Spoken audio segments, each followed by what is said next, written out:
സഖാവ് V S നമുക്കറിയാം, കഴിഞ്ഞ 23-ാം തീയതിക്ക് ശേഷം ഇവിടെ ക്രിട്ടിക്കൽ ICUവിലാണുള്ളത്. അദ്ദേഹത്തെ ഒന്ന് കാണുക, വിവരങ്ങൾ അന്വേഷിക്കുക, കുടുംബവുമായി ബന്ധപ്പെടുക എന്ന ഉദ്ദേശത്തിലാണ് വന്നത്. മകൻ അരുൺകുമാറുമായി കാര്യങ്ങൾ സംസാരിച്ചപ്പോൾ അദ്ദേഹം ഇപ്പോഴും നല്ല രീതിയിൽ മെഡിസിനോട് പ്രതികരിക്കുന്നുണ്ട്. ചികിത്സ ഫലപ്രദമാണ് എന്നാണ് ഡോക്ടേഴ്സ് അവർക്ക് നൽകിക്കൊണ്ടിരിക്കുന്ന വിവരം. എന്തായിരുന്നാലും നമുക്കറിയാം, കേരളത്തിൽ 102 വയസ്സിലാണ് അദ്ദേഹം ഇപ്പോൾ ജീവിതത്തിന് വേണ്ടിയിട്ടുള്ള പോരാട്ടം തുടരുന്നത്. ജീവിതകാലം മുഴുവൻ ഒരു പോരാളിയായി,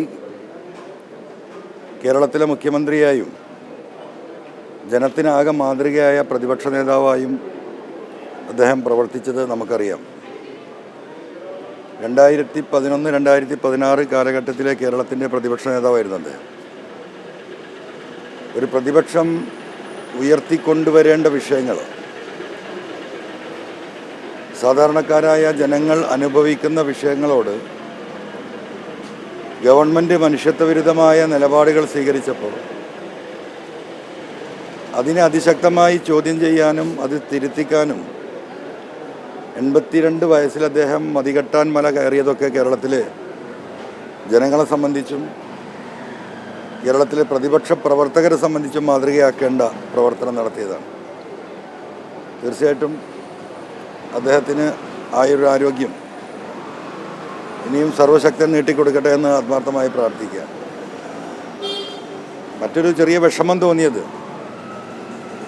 നമുക്കറിയാം അദ്ദേഹത്തിൻ്റെ രാഷ്ട്രീയ പോരാട്ടങ്ങൾ. കമ്മ്യൂണിസ്റ്റ് പാർട്ടി പിളർന്ന് CPIM ആയപ്പോൾ അതിൽ 32 പേരിലുണ്ടായിരുന്ന 31 സഖാക്കളും നാട് വിട്ട് നമ്മളെ വിട്ട് പിരിഞ്ഞപ്പോൾ അതിൽ ഇന്ന് ജീവിച്ചിരിപ്പുള്ള ഏക സഖാവാണ് സഖാവ് VS.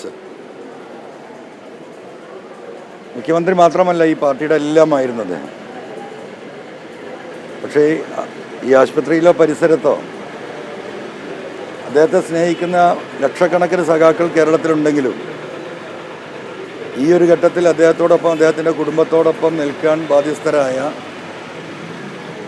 ആരെയും ഈ ചുറ്റുപാടിലെവിടെയും കാണുന്നില്ല എന്നത് അങ്ങേയറ്റം സങ്കടകരം തന്നെയാണ്.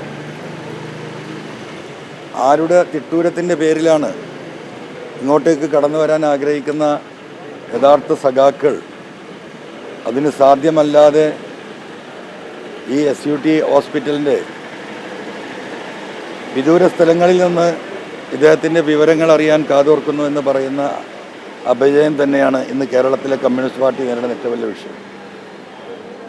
കേരളത്തിൻ്റെ ബഹുമാനപ്പെട്ട മുഖ്യമന്ത്രി 2 ദിവസം മുമ്പാണ് ഇവിടുന്ന് ചികിത്സാർത്ഥം അമേരിക്കയിലേക്ക് പോയത്.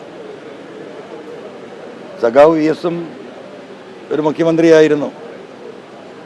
ഇന്നും അദ്ദേഹത്തിന് ഈ പറയുന്ന ചികിത്സ ആവശ്യമാണെങ്കിൽ പ്രോട്ടോക്കോൾ അനുസരിച്ച് തന്നെ, നാടിൻ്റെ നിയമങ്ങളനുസരിച്ച് തന്നെ അദ്ദേഹത്തെ വിദേശത്ത് കൊണ്ടുപോയി ചികിത്സിക്കാവുന്ന നിയമസാധുത ഇവിടെയുണ്ട്.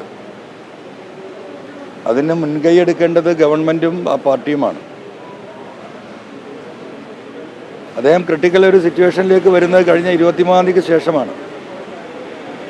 അതിൻ്റെ മുമ്പും അദ്ദേഹം അസുഖബാധിതനായി കിടക്കുകയായിരുന്നു എന്ന് നമുക്കെല്ലാവർക്കും അറിവുള്ളതാണ്. അത്തരം ഒരു ഘട്ടത്തിൽ പോലും അദ്ദേഹത്തിന് ഒരു തുടർ ചികിത്സ നല്ല രീതിയിൽ ആവശ്യമാണെങ്കിൽ അത് നൽകാൻ ബാധ്യസ്ഥമായ ഗവൺമെൻറ്റും പാർട്ടിയും അത് ചെയ്യാതെ പോയത് എന്തുകൊണ്ടാണ് എന്നതിന് ഉത്തരം പറയേണ്ടത് ഇപ്പോൾ ചികിത്സക്ക് പോയ മുഖ്യമന്ത്രിയും പാർട്ടിയുടെ ഉത്തരവാദിത്തപ്പെട്ട നേതാക്കളുമാണ്. സ്വാഭാവികമായും ഇതൊക്കെ കാണുമ്പോൾ എന്താണ് ഇതിൻ്റെയൊക്കെ പിന്നിലുള്ള മനുഷ്യത്വരഹിതമായ തീരുമാനം എന്ന് മനസ്സിലാക്കാൻ കഴിയുന്നില്ല. ഇതെല്ലാം കേരളത്തിലെ ജനങ്ങളും പ്രിയപ്പെട്ട സഖാക്കളും വിലയിരുത്തട്ടെ എന്ന് മാത്രമേ ഈ അവസരത്തിൽ പറയുന്നുള്ളൂ.